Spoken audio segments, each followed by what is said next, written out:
Welcome to this week's edition of CEO Corner. I'm Otis Rawl, President and CEO of the South Carolina Chamber of Commerce. In early January, our Excellence in Education Committee, along with New Carolina and members of the Chamber Board, sat down to interview Superintendent of Education candidates. Many of the questions revolved around how we will prepare the next generation of workers for our businesses. One of the questions that was addressed directly by the candidates was equity funding. Here is their response. Well, just first let me make clear that I fully understand what you're talking about. That was of great concern to us at the Alliance for Quality Education when it was considered.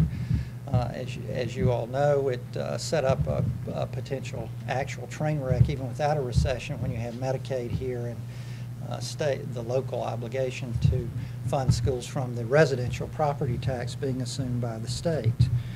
So I think it has set up a tremendous problem for us, substituting the stability of a property tax for the instability of a sales tax.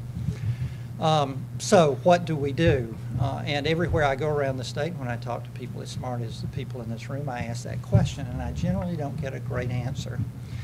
I think the best answer I have heard is that we need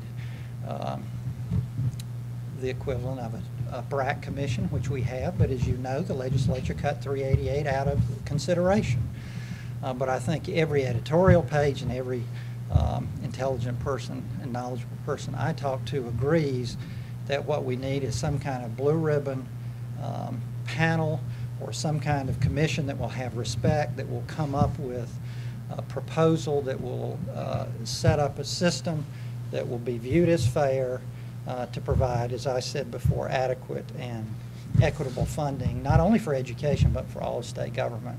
But I don't think anyone currently, I know the Chamber, as I heard at a meeting, is going to roll out a proposal later, but I don't think yet anyone has a proposal that is both, that does those things and is politically feasible. So I think we're going to have to go through a process to get there.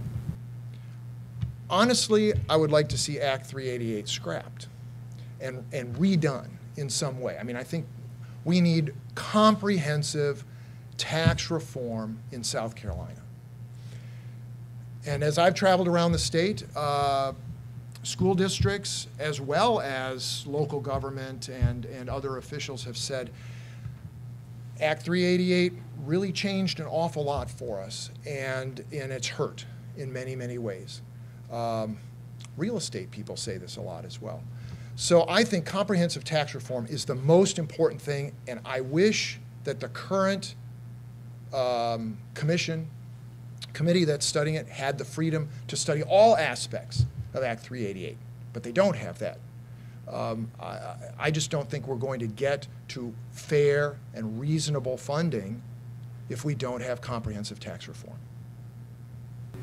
That's going to be a big decision, a big debate. My personal opinion, which has absolutely nothing to do with anything the Superintendent of Education can do in the role, is that yes, we do need tax restructuring in this state, and I would support whatever the General Assembly would decide to do.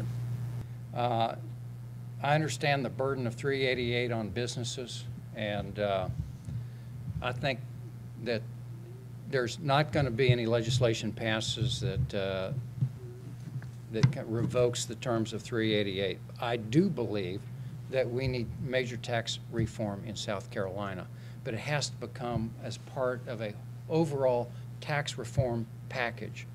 An effort to repeal 388 without additional reform will be dead on arrival in the State General Assembly.